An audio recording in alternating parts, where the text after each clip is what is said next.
I'll call this budget meeting for February 24, 2026 to order, and I will ask that Manager Cody and Finance Director Carpenter review the budget session. Thank you, Madam Chair. So this is our first budget meeting for the fiscal year. It's weird to say, what, 26, 27 already? So, wow. So for our first budget meeting, obviously it's my first budget meeting with you all, first full budget cycle. I came in April, kind of once the budget was near completion last year. As part of working with Finance Director Carpenter, one big thing we have focused on this year's revenues is making sure our revenue items are the best approximation of what we think we're going to get in a given year. I mean, we will never be perfect. Something like sales tax, it can ebb and flow with the economy and any number of things, but just to make sure we're leaning on the conservative side and being reasonable with our estimates. That way, the hope is if we have unexpected news, it's in the positive. We're not worrying about things coming in low. We're worried about, oh, we got more money than we expected. Can we increase the general fund, or can we have some additional services or special projects that we can fulfill with those funds? So anything you want to add? No, that's great. Before we kick it off? Okay. So Ms. Carpenter has prepared a overview of our projections for each of the revenue line items for 2026 to 27. What we did this year is each of the department heads have access to their revenue item. Some of these you can see first, ad valorem taxes. That's something that we go based on our, remind me, the tax roll and what our estimated tax collection rate is. But some of the other items are specific to a department. So those departments are managing them more on a month-to-month basis as far as revenues, which has made it easier to know and project because they are keeping track of them. They're being proactive with their revenues. If they see a dip, we know mid-year or know on at least a quarterly basis. So hopefully there won't be any surprises. So what I've asked Ms. Carpenter to do is flag our top 10 decreases and top 10 increases. So just to set this up for you, green is an increase in our revenue, so green fill, and that's on the far right column. That's the variance from fiscal year 25 to 26 to 26 27. If it is filled in red, it is a decrease. If it is just red text, that's good. Revenues confuse me to death because a negative number is a good number when it comes to revenues. Uncollected year-to-date column. It's right. Well, so red on this variance side. So variance tells us what we are different from this year to last year. So original appropriation amount is what we have budgeted this year. Revenue year-to-date is where we are for this fiscal year. Uncollected year-to-date shows us what we're outstanding, and then recommended is where we're actually taking it from math that is being done through our budget office and from the department heads. And know for all of these, there is backup for them. There is not a single one, and we were talking about some of them today, of are we not being conservative enough with them based on the projections to make sure that these are as accurate as can be, what's more likely it comes in high or low. Anything to do with federal or state funding now, we are on the side of getting less money. Unfortunately, just that's the way of the world when it comes to funding. So, do you want to go through, Ms. Carpenter, each of these? Sure. The uncollected year-to-date, the red means, the red numbers mean what? That we've over collected. More than we budgeted. So that is Yes. A good thing. It's a positive number for the us. red letters are good enough. That's right. Exactly, and that's a good way, it's a good thing to remember. So that means we've actually already collected more than we had budgeted for this year, which is fantastic because, obviously being in February. And there are some items where we have over collected and they're one-time revenues, or if we are over collecting, we're using those numbers to project more for next year. One you'll see is our EMS billing fees or ambulance fees. We are over collecting there, and that's appears to be a sustainable over collection. Right, so that's a good trend. But then there's some others, like building inspection, there's a permit fees. We have way over collected in one category. That's due to the Eco King facility. We don't have that again next year. So it's just a one-time fee. So we essentially eliminated that for purposes of our calculations. Any questions at all before we get started with our list? Okay, this one, you want to take us through? So the first several items are our ad valorem taxes. So we can, by law, we can collect the past 10 years. She can still, like if someone comes in and wants to make payment and they ask her what the total amount due is, she can go back past those 10 years. But as far as enforcement, we can only enforce up to 10 years. So those are the only ones that we budgeted for, because if we receive any of the others, then that would just be extra revenue at that point. So these are all set up on a percentage basis of what is normally collected. So the ad valorem tax for 2026, that's based off the scroll in our current millage rate and our current collection rate as well. So, and then the rest of them are just basically, we tried to make educated guesses as to how collections have happened in the past, how much we're collecting. And so typically, we're seeing about, sit down with the NCACC and also with Beverly Stroud, our accountant, and discussed what we wanted, how we wanted to set those up.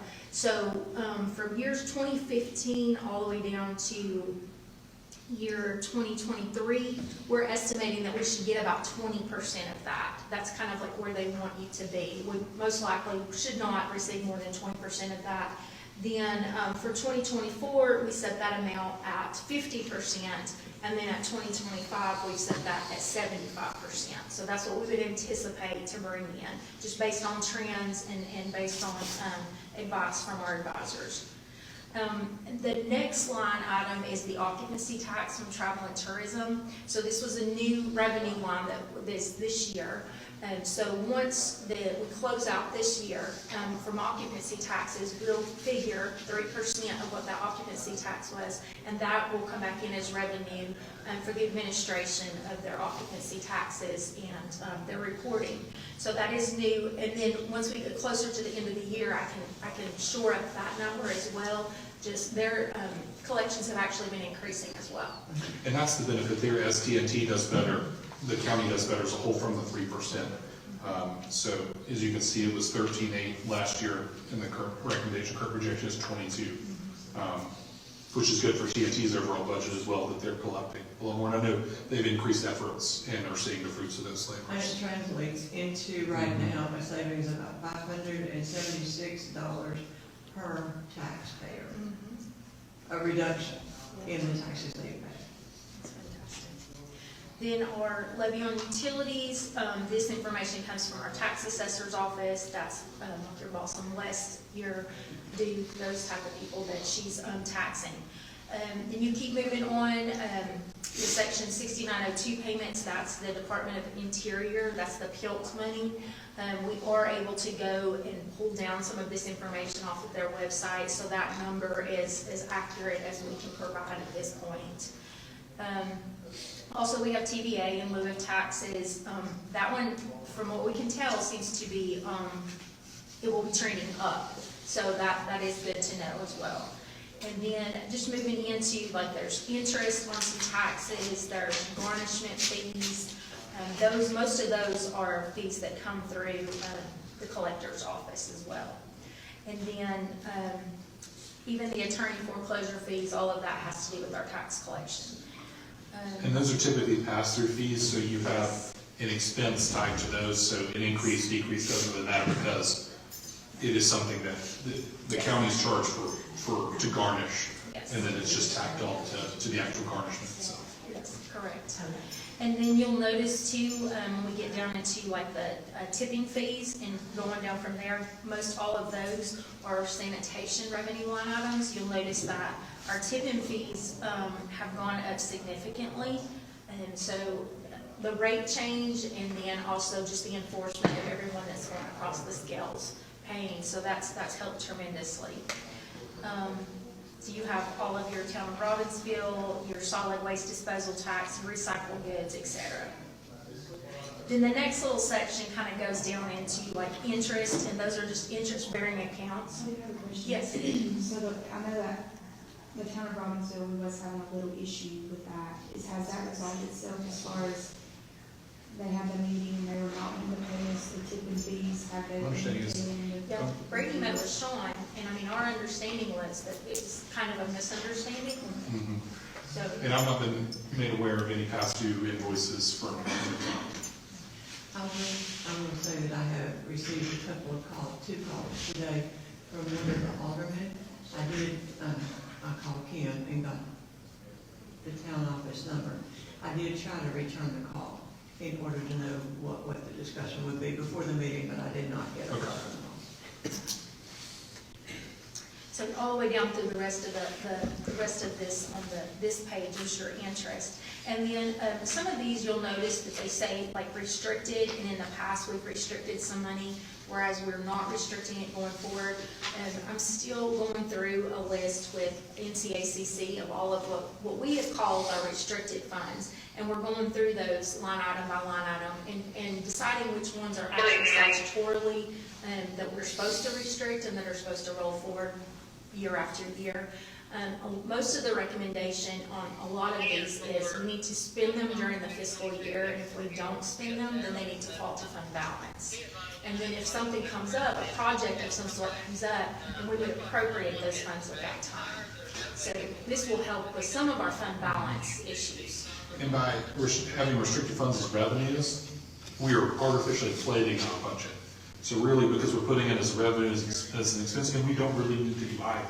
It's just its own special thing. So by taking this out, we'll get a much more realistic view of what we're actually budgeting and spending from a year-to-year basis. If it's brought in to actually spend from expense, then it will be Right. budgeted appropriately.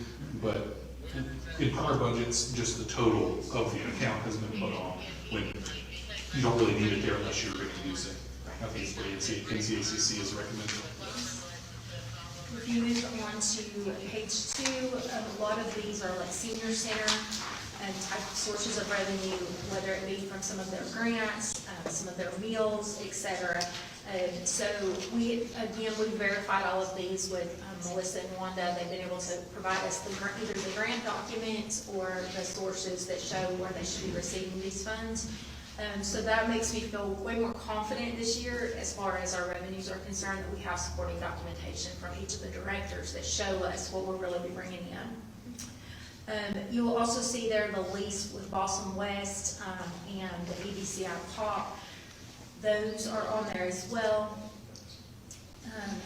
Could we look at those contracts to see? I just found my note today that I was supposed to find EBCIs for you, and I did not yet. I will find that though. So we were thinking that maybe we could look at those contracts just to see if we could possibly increase slightly just for inflation reasons. But she was gonna look at the contracts. Yes, we are being paid. And that is an improvement. Yes. Yes. And that's one reason, right, it's it'd be one that's slightly less because it was, I think the EBCI pop, it Yes, was, one year they were catching up. they were catching and up, so there's that's a why reason it's slightly budgeted lower higher than this the- next budget year because they are paid in full. Now they're back on track. We're invoicing them on a yearly basis, and they pay on a yearly basis, so. Again, like right now, you'll see that our senior center, like their jail meals revenue, right now, we have that excluded. If in the event some decisions get made between now and when we finalize our budget, that we're returning to full operations and we'll need to bring back our jail meals, then these revenue lines will offset each other. Again, the senior center bringing in the revenue, and then the jail expending the funds for the meals. We have a little bit of community building rental from time to time. That's not a lot of money. And then when you move into here, some of these line items, 332, these are recreation. And so you'll see that our concessions, our gate fees, our pool fees, and then our sign-up fees, most of those are trending upwards. So that is good to see. We've worked really hard with the rec director to have good accountability with all of our funds. So just making sure that everything is receipted and it matches back to the applications, and then just the chain of custody of the funds between the time that it leaves our office till it gets to concession, and then by the time it gets returned back to our office. So we have accountability forms for everything from gate to concessions, et cetera. And I feel like it's helped us to be able to keep more accurate We have information. a rolling inventory now on all of those lanes. So what they do is from one sport to the next, they'll roll over those concessions. So if there's concessions left over at the end of, let's say, football season, it moves into basketball. And then basketball, so they try to move them along. Now, at this time of year, our baseball, softball program is through that league now. So we won't have any kind of concessions this time around. But it also, our expenses are way less by allowing that league to handle them. And it looks like we went from 9,000 to 18,000 in revenue, so that's a double. Yes, So they're doing something right. yes, And it's cyclical too, so next year will be a good schedule, but not as good. Yes. But this is, it's like an even odd year. it's dependent on home games, On home how many games. home games you get. So it's all, you'll kind of see the trends go up and down based on the number of home games that we've had. And last year was an anomaly, there was a hurricane, and I think it really impacted their scheduling. So this is, And then the 1033s, those are soil and water. I did just have a meeting. They sent their regional guy down the other day to meet with us just to make sure that we were all on the same page. So soil and water, we are set up with an agreement with them we basically we provide them a place to conduct their business. So they're building, and we provide them with half of Billy's salary and then his assistant. So that is the part that the county takes care of. The actual soil and water, they bring in money from what's called a cost share technical assistance, and then they also get district matching funds. And so those come in, and that helps cover all of their expenses, like their office expenses, their deep bills, their town of Robbinsville bills, and the other half of Billy's salary. So we've sat down and done some extensive work on that just to make sure that all of those records are cleaned up and that everything's on the up and up. And I feel like we were in a good place when we left the meeting, and the regional representative that was here, he felt like that we were in a really good place, and he had some advice for them on how to cut some of their costs. So, but that is the funds that we bring back in to offset that half of their cost. We've got the Wachacha Bald radio. So basically what that is, U.S. Forest Service bills us, we turn around and bill out for that. So that's the revenue that we bring back for that. Then these collection rates are for when we are collecting their ad valorem taxes. So we have contracts in place with both Santilla and Robbinsville, and they pay 5% up until the 5th of January, and then after the 5th of January it increases to 10%. So that's the collection fee. So those are calculated every month, and when we get our reports in, and they're paid monthly to the towns. and I think the hope would be as we get closer to the end of the fiscal year, that's the two line items that Yes. should come up. They will. Yes. And then you come back in, there's dumpster emptying fees. There's not a lot of method to the madness with these revenue lines, and one day in our spare time, I would like to have them all kind of departmentalized as well. Right now, they're kind of random, so it's kind of hard to talk about them in groups. We have dumpster emptying fees, and that's basically from the businesses where he goes around and empties those dumpsters. Cemetery lot sales, we've not seen a lot happening there, so there's not a lot of revenues going on there. And then moving down, there are some transit sprinkled in with some senior center.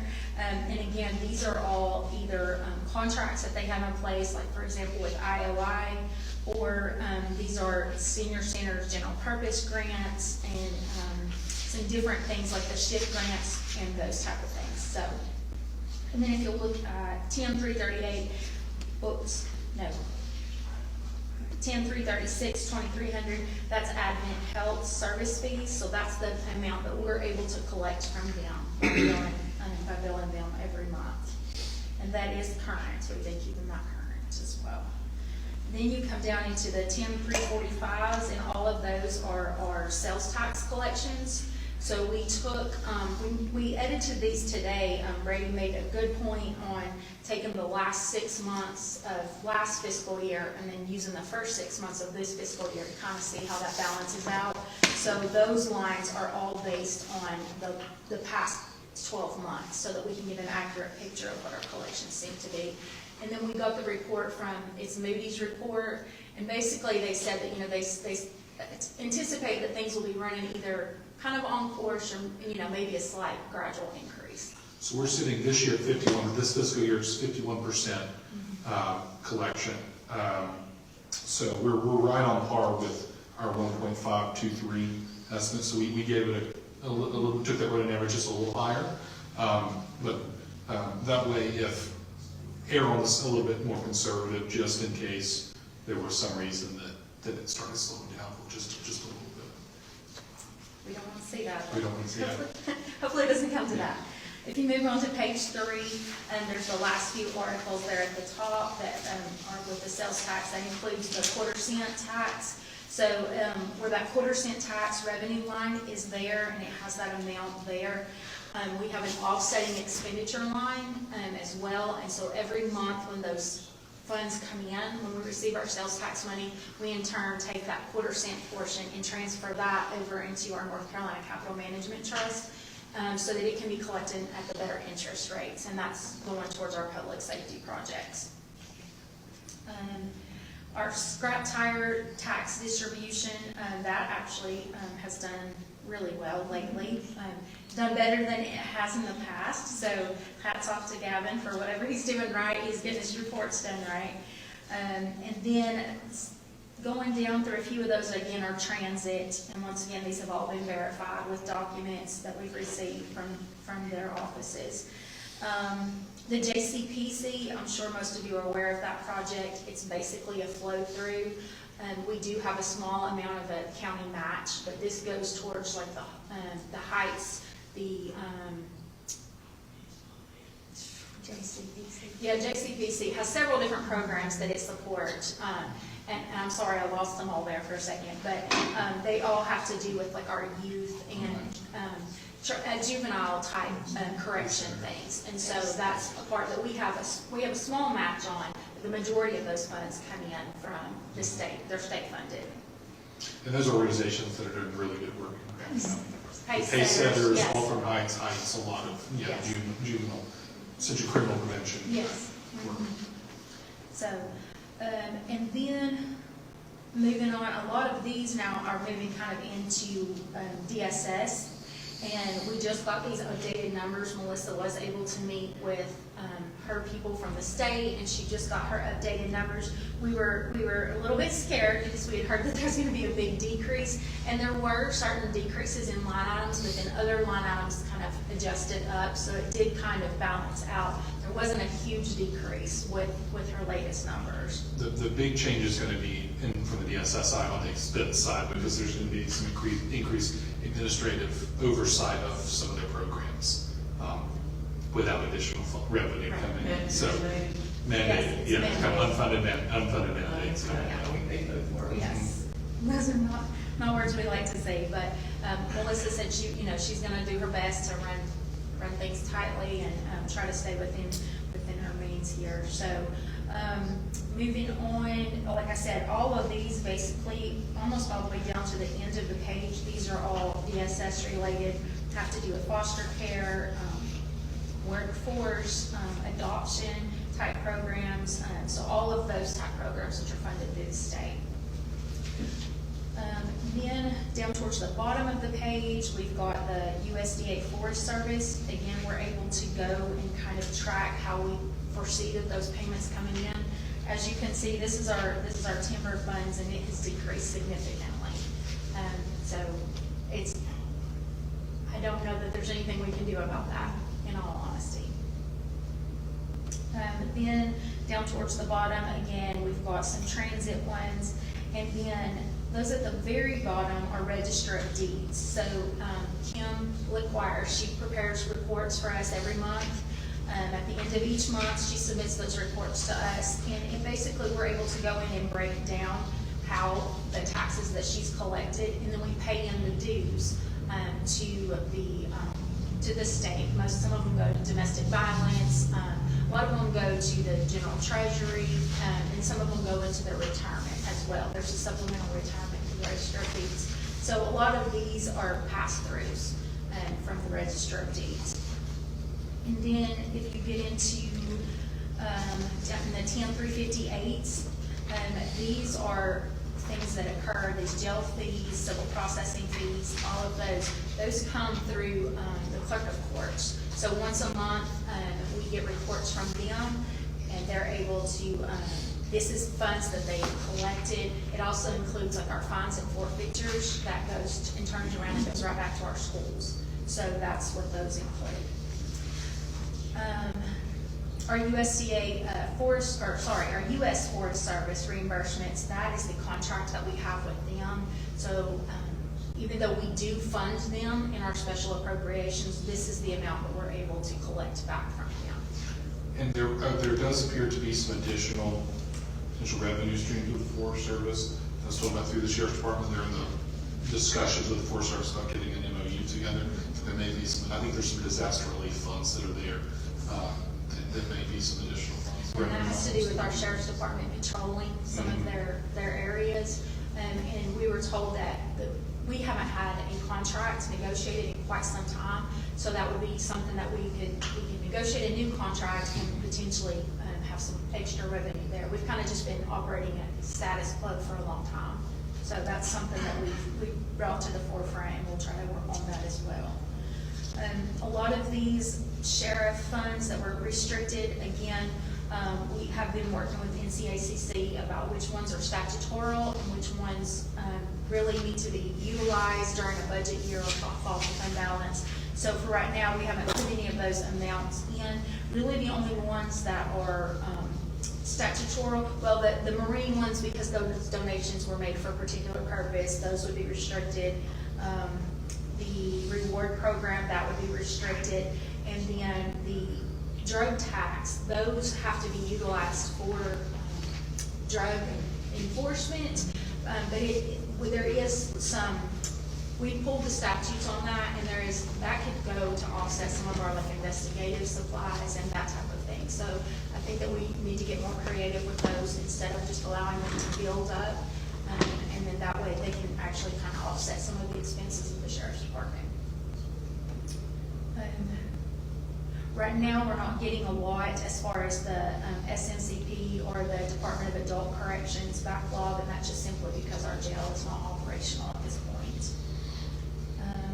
They do receive concealed weapon money, and that seems to have been trending fairly well.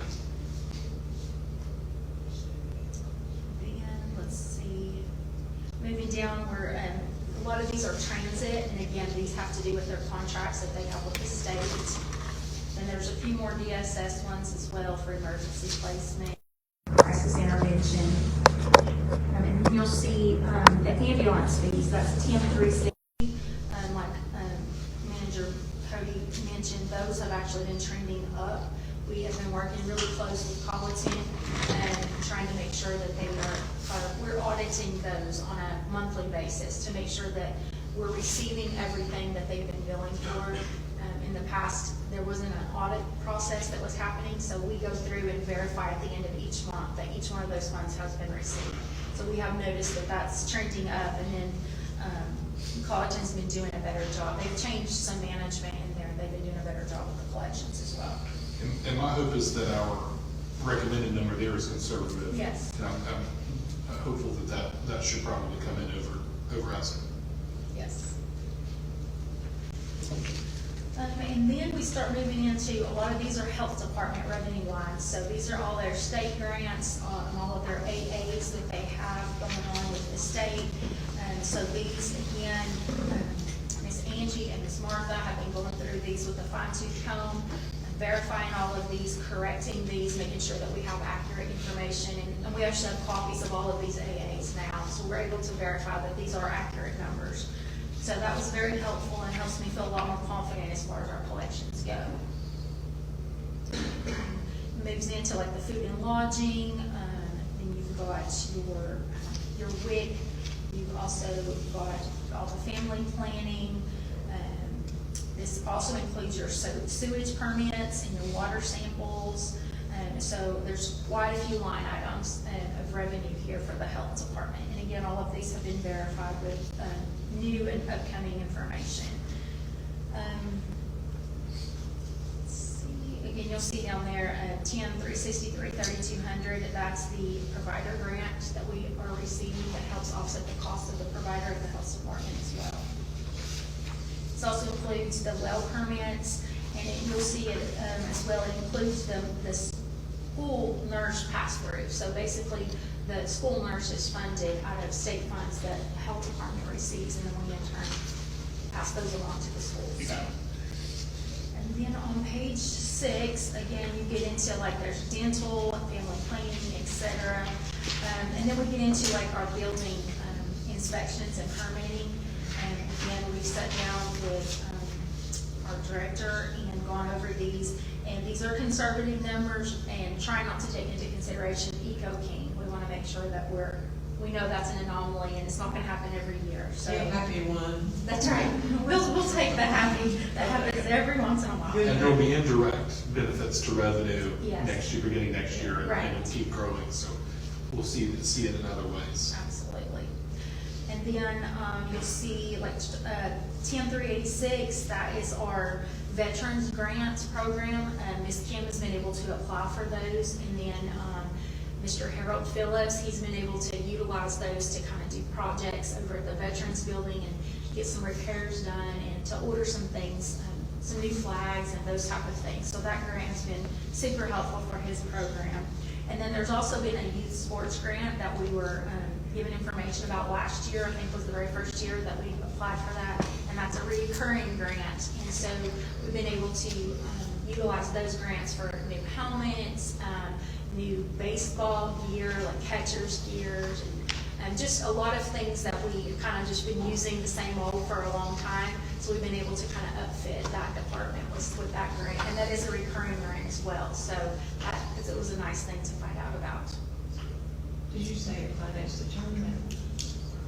No, it finances helmets and like Equipment. Safety equipment, gear. yeah, safety Equipment. gear. So like catcher's gear, some of the, I forget what they're called, the netting that keeps the pitchers safe when they're practicing hitting and those type of things. So, Cage. yes. That's where you get the batting cage. So it's been helpful for us to be able to upgrade some of our equipment that was going downhill. So, and that's recurring, so that's fantastic there. Has And- there been any decrease in the cost to the children who participate? Not through this grant, that's not what this grant is intended Would for. it even be allowable? It's not allowed for the grants, yes. That was really my question. They want to see what you're replacing, so we have to submit pictures of what our current equipment looks like, and then we have to submit pictures of the new equipment that we replaced it. So it's basically, they want to see a like for like, and just that we're upgrading. We were able to get new football pads too, and I think they're working on getting some football pants, and that will actually offset some of the costs to the parents, because a lot of the parents would go buy the pants themselves. So they're able to get the pants, and they're returnable, and uniforms, that type of thing. And then you'll see 10-399-05, that's our, what we call our appropriated fund balance for the school sales tax. And that, we'll probably want to expound on a little bit more. I don't know if you want to take that now? Sure, yeah, Okay. so so you can see there's nothing recommended for this fiscal year. That is something we are going to, based on the NCACC's recommendation, have a different approach to treat it. And if I'm saying it right, like a quarter-cent sales tax, where you essentially have a placeholder, but what we do is anything that's coming in for the school on a monthly basis, it's being reconciled.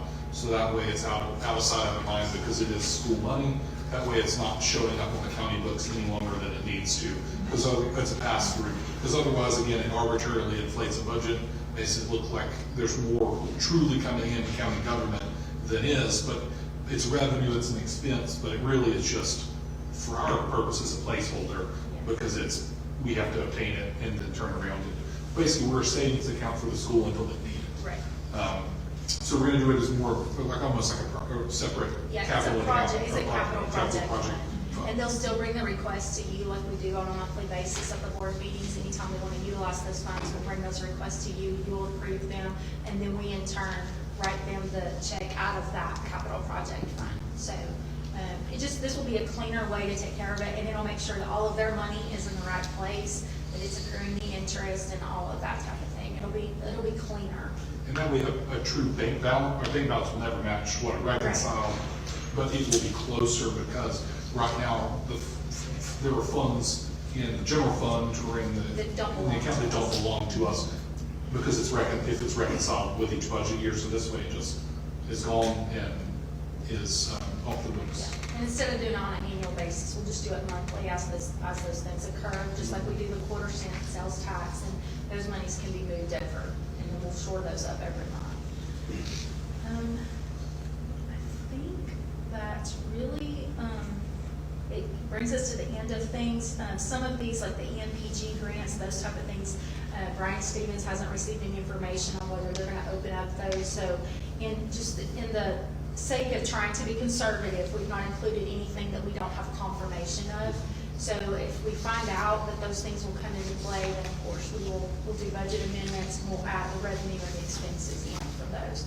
But for now, this is all the information that we can confirm or that we've made educated guesstimates on as far as sales tax and ad valorem, et cetera. And what we've done is we've shored up some of the items, some of the revenue lines that look good on paper, but we didn't necessarily in the past couple of years ever hit. So that's a good step, but it does bring overall revenues lower.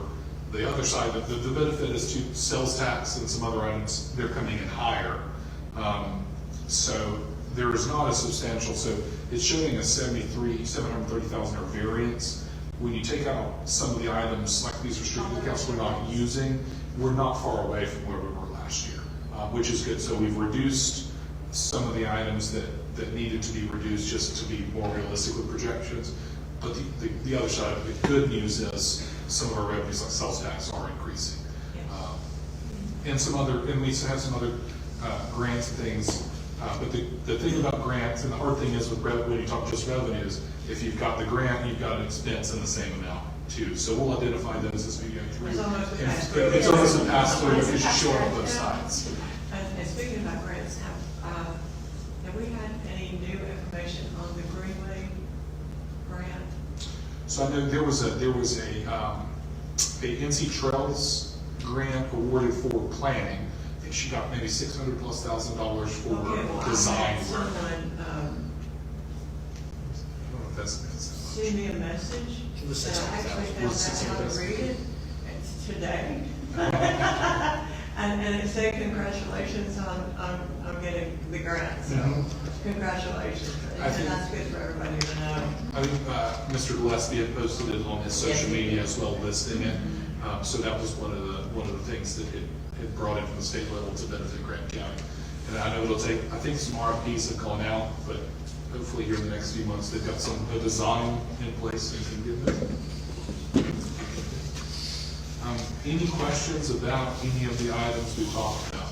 So essentially what this does is the 22.2 gives us our universe of funds that are available for when we kind of move on to talking about expenses and or funds that are going to stay in the general fund.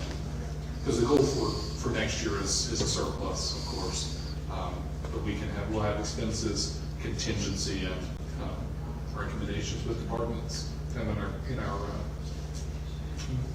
meetings moving forward. So what we're going to do is we're going to take it department by department.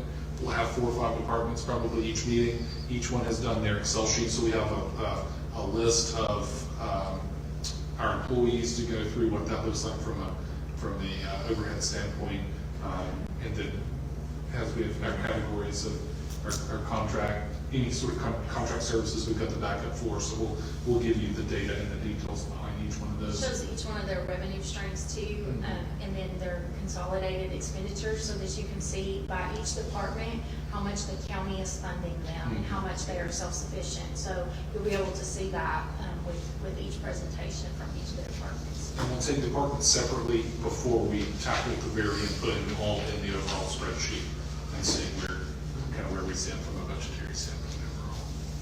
We just want you to be aware of the revenues as we see it, and know that unless something magical happens, this is kind of where we're sitting, so this is kind of where we need. This is the day for magic. Right. Then you're gonna make the expenses. We have to make the expenses match. So unless there's another revenue source that we're not aware of, this is what we're looking at, as far as true data. Does the school rural fund come through the county, or does it go directly to the school? Is that the one, We just got through signing The letter of support for it? yeah. is this the It's $6902 one? $176,000, I think. So there's one that, 6902 and 6904, and 80% of it goes to the schools, and then the other 20% of it is That's- divided out between the fire departments. That's timber sales. Okay. This is the other thing It's we talked different. about. Oh, Rural. the rules. I think it goes straight to the schools. It goes straight right? to the school, Yeah. yes. I don't think it's a pass-through through the county. Is it just a pass through here, It's all right. or does it go directly to the school? Yeah, it's My understanding is it goes directly to the schools. I can look, I've looked at so many things lately, I'm not clear on that, but I have a file in my office that I can look at, and I can get you the Because answers. I got the email the other day where Grady County was getting $176,000. Actually, Grady County was getting more than any of the Right, counties yes. in western North Carolina. Yes.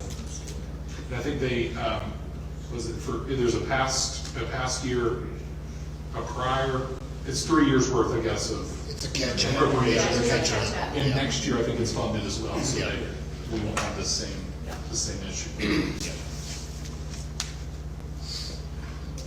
So any questions or discussion on revenues at all?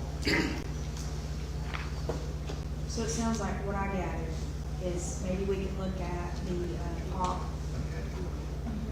contracts to see if there's a possibility that might be able to get increased. And then, One other thing I failed to mention was that SRO contract that we have, that does expire in June, so we will need to allow the new sheriff to know about that, so that can be renegotiated.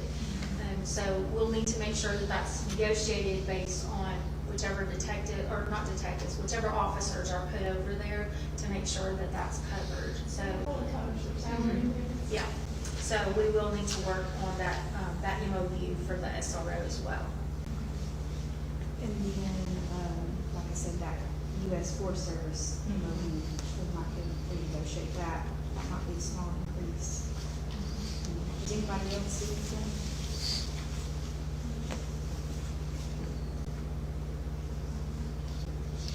Any input from you guys? You guys have been looking at it the most.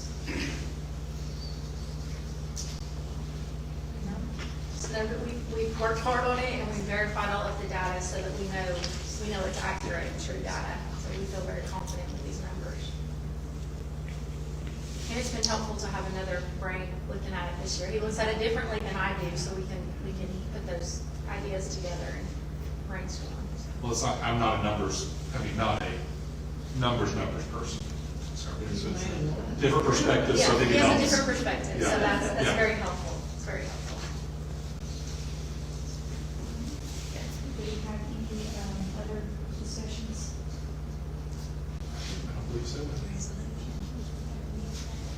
Oh, I should have done We can do it in budget. that. Okay. Unless you- Madam Chair, the only other thing, I should have mentioned this in the prior meeting, I've got in front of you, so you all yesterday, has that been yesterday? It seems like it's a week ago, had approved a resolution declaring a vacancy in the office of sheriff. I just wanted to state for the record to make you aware, I did a couple of tiny revisions to it. I just put specific statutory revisions in the second paragraph. I'd said just general, North Carolina's general statutes, a specific chapter, but I wanted to make sure, because these resignation, removal, suspension are all specific statutory sections. I wanted to make sure those were correctly stated there. Substantively, nothing has changed, but I wanted to just bring that to your attention, just the lawyer and me, I wanted it to be cleaner and better stated. So I got to reading over and thought it could be more clearly stated. So how about we have a motion for to accept this new revised resolution? I'll make that motion. All in favor? I'll Any need for the closed session? Madam Chair. Okay, so do I have a motion to adjourn? Second. I was gonna say, that's normally Jacob's motion.